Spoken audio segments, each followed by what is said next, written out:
Olá, saudações, sejam bem-vindas, sejam bem-vindos. Vamos falar de literatura alemã. Finalmente vamos falar então da peça em versos, né? Ou seja, uma poesia, teatro. Então a peça teatral em versos do Goethe, ou Goethe, né? Johann Wolfgang von Goethe. Então, essa obra é interessantíssima porque ela vai fazer várias colagens, né? Várias referências desse mito do Fausto, né? Esse pacto que ele fez com o demônio. Então, seja uma coisa bem medieval, um tema medieval barroco, né? A forma de expressão é barroca, e é uma obra da vida toda, né? Porque tem um Fausto II que vai completar a obra, né? Então, assim, ele escreveu o livro basicamente aí uns 50 anos, né? Então ele ficou muito tempo escrevendo, e o Goethe, né, tem várias referências aqui, né, à literatura da época, né, assim, a forma de escrever no alemão, né? É um clássico do alemão, assim, né? Igual o Camões, igual o Shakespeare, né? Então, e assim como Shakespeare, o tema, né? Esses grandes autores pegam um tema que já estava circulando. Então, Shakespeare não inventou o Romeu e Julieta, né? O Shakespeare já sabia dessa ideia do Romeu e Julieta circulando. O Shakespeare não inventou o Hamlet, né?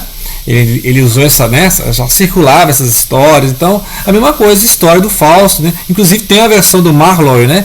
Que é amigo do Shakespeare, né? Então, ou seja, tem a versão também do Fausto inglês, né? E foi influência depois para, obviamente, o Thomas Mann, Dr. Fausto, e também para o Guimarães Rosa, né? Lá no Grande Sertão Veredas, né? Então, obviamente, o Guimarães Rosa conhecia Goethe, porque ele lia alemão, né? Já trabalhou na Alemanha e tal. Então, o Goethe, assim, já é referência, ou seja, ele usou todas aquelas influências da época, criou uma obra própria, né? Ou seja, a leitura desse mito, essa fábula medieval, e aí influenciou o resto da galera, né? Ou seja, então é interessante que a importância, né? Ou seja, não foi o Goethe que inventou o Fausto, né? Diz que tem esse nome Mephistófeles, já circulava, né? E o Fausto gostava muito, o Fausto, o personagem Fausto é aquela ideia do grande sábio, grande erudito, né? Que tenta encontrar uma ascensão espiritual, né? Então, muito erudito esse Fausto, assim como o Goethe, né? Que era um maçom, está ligado à maçonaria. Então ele tem várias referências aqui, macrocosmo, microcosmo, leis herméticas, alquimia, cabalá. Então, teosofia, não tinha teosofia ainda, né? Mas tinha várias referências a mitologias antigas, né? Grega, egípcia, porque era um assunto que circulava ali no século XVIII, né? Então, Goethe, o que ele fez? Né? O poeta é antena, né? É a antena da sua época, então ele foi rastreando tudo isso e juntou nessa obra fantástica, né? Que é uma peça teatral, tem vários cenários, né? Mais de 20 cenários aqui, e toda feita em versos, né? E vários estilos diversos, vários, né?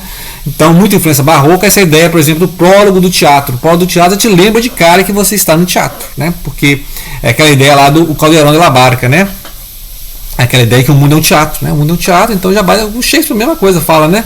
Lá no Macbeth, várias peças, né? Do Shakespeare falam disso, né? Que você está no teatro vendo uma peça teatral. Então ele vai usar então o prólogo do teatro, lá vai estar conversando o diretor, o poeta e tal. Depois vai ter o prólogo no céu, que é aí uma paródia do livro de Jó, né? A gente tem um vídeo aqui sobre o livro de Jó, e falando do livro do Jung, né? A resposta a Jó, que é aquela ideia de que há uma reunião no céu, né? E Deus está lá no trono, ao Altíssimo, e aí vai chegar os filhos de Deus, aqui os vários anjos, arcanjos e tal. Ele vai chegar junto o anjo caído, né? Essa ideia do anjo caído, ou então do inimigo, dos homens, né? O anjo rebelde. Então tem várias, né? Aí vai surgir aquela mitologia do demônio, do diabo, né? Tem várias leituras sobre isso, né? E aí vai acontecer o seguinte, aí vai ter uma aposta, né? Mas é uma aposta que Deus sabe vai ganhar, porque Deus já não sabe tudo, né? A ideia de Deus não é onisciência, né? Ele já sabe de tudo. Então, apostar com Deus, né? Deus já sabe, né? Então essa ideia de aposta com Deus, fora que seria um rebaixamento de Deus apostar com o diabo, né? Vamos entrar na mitologia da coisa, né? Então eu sou Deus Todo-Poderoso, eu vou apostar com o diabo, né? Que é uma criatura minha, né? Essa ideia dualista, né? De ter dois poderes, né? Então, mas o poder do diabo vem de quê? Quem criou o diabo? O diabo criou a si próprio, né? Então, tem várias questões do dualismo que está na peça, né? O Goethe ele aproveita tudo isso. E essa ideia de livre-arbítrio, essa ideia de que Deus sabe tudo isso está na peça, né? Nas entrelinhas. A ideia, por exemplo, que no final Fausto será salvo, já tem isso aqui na peça, né? A gente só vai ver na parte 2. Né? Fausto, que é um personagem que eu pessoalmente não gosto muito, né? Porque ele é muito influenciado. Eu acho ele muito sim, erudito, né? Um cara muito filosófico, mas ele não sabe exatamente aquela ideia de sábio de sabedoria, né? Não é um cara muito sábio de sabedoria.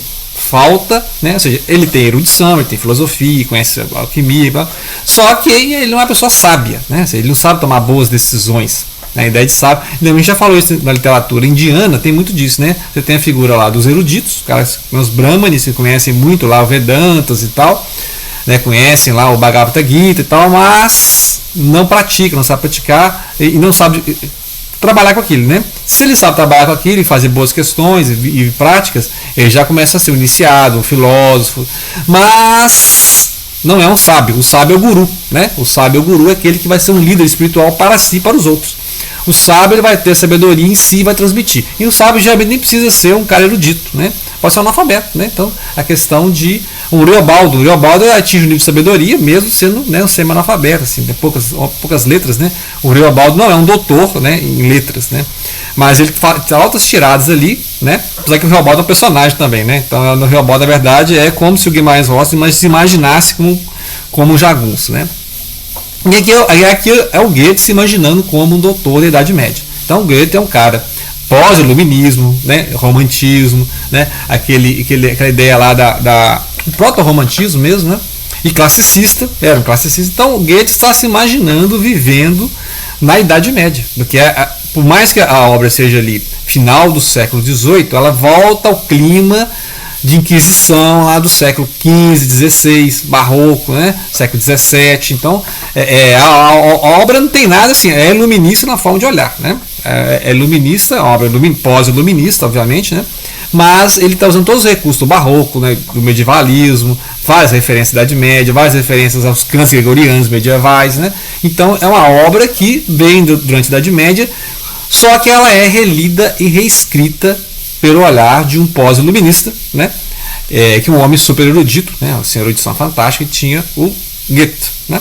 A obra, então, é isso, vai ter um prólogo, né?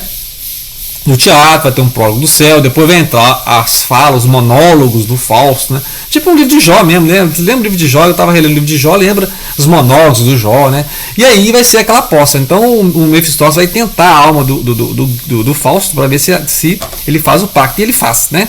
Aí o Fausto vai fazer, a gente sabe, né? A gente já sabe isso, que o Fausto vai fazer um pacto ele lê muito livro, ele conhece todas essas coisas de alquimia, de hermetismo, tal, mas ele não está satisfeito, né? Ele está velho, ele já não tem mais a juventude. Aí ele perdeu a vida toda ali estudando, ele não tem mais a juventude, ele quer a farra agora, ele quer a aventura. E aí o Mefistófeles, que é esse demônio muito cômico, né, muito irônico, o espírito que tudo nega, né? A ideia dele aqui é isso, ele nega, né? Ele é do contra, é o do contra.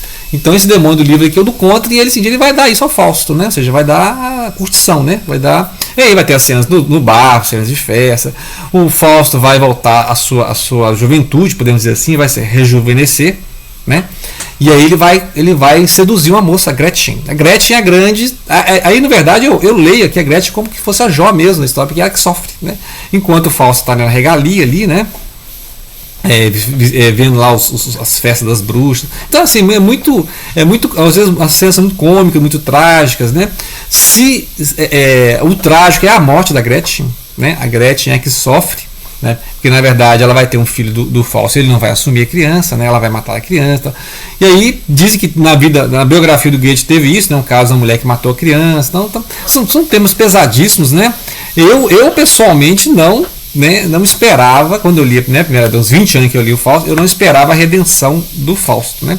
Ainda mais que no final a Gretchen, né, ela realmente é perdoada, porque ela se arrepende do que ela fez.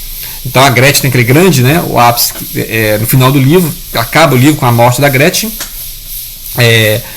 E a Gretchen, será que no livro 2, né, porque tem o Fausto 2, no livro 2, será que a Gretchen vai ser uma espécie de Beatrice, né, igual o Dante, né, a Divina Comédia, será que ela vai ser uma guia para que o Fausto, né, a gente sabe que o Fausto vai alcançar a luz, porque o Deus já fala aqui, o Altíssimo já fala aqui, né, que no final ele vai, né, no final ele já sabe, né, vai apostar, já quer apostar, né, vai apostar comigo que já sei, né, ele já sabe, já tem uma pegadinha que ele já sabe, assim, né, ou seja, não precisa ler o Fausto 2 para saber que o Fausto será salvo. Só que aí tem lá todas as aventuras do Fausto 2, que é muito mais complexo, tem mitologia pagã, grega, né, grego-romana. Então é interessante como é que ele brinca com toda essa erudição, né? Ou seja, muita erudição, muita referência. Então, como eu estou falando, para ler esse livro, pegar as referências, é muita poesia, né? Alquimia, cabalá, gnose, né? Tudo está aqui, né? Por quê? Porque o Goethe tinha esse conhecimento, porque ele frequentava a maçonaria. Então a maçonaria, né, a maçonaria mistura todos os conhecimentos. A gente já leu aí os livros do Humberto Eco, que conta a história da maçonaria, né? O Pedro de Foucault, né? O Cemitério de Praga. Então já viu isso aí nos outros vídeos sobre religião, sobre filosofias, né, sobre escolas esotéricas. Então basicamente um certo conhecimento que a maçonaria foi resguardando ao longo dos séculos, né, pelo menos desde o século XVII, né? Rosa Cruz, por exemplo, Rosa Cruz já vem no século XVII. A gente tem os livros do Humberto Eco que falam sobre isso aí, histórias da maçonaria. Então por isso o Goethe tem acesso a isso. E aí as histórias do Fausto são isso, né? Ele vai tentando resgatar, e são vários cenários, vai mudando, tem a bruxa, tem o crepúsculo, a casa da vizinha, aí tem a sedução da Gretchen, né? Aí depois tem a briga com o irmão da Gretchen, né? Tem essa questão também que o irmão sabe, né? O irmão vai saber. Aí vai ter a Noite de Walpurgis, Sonho da Noite de Walpurgis, Oberon e Titânia, que lembra um pouco Shakespeare, né?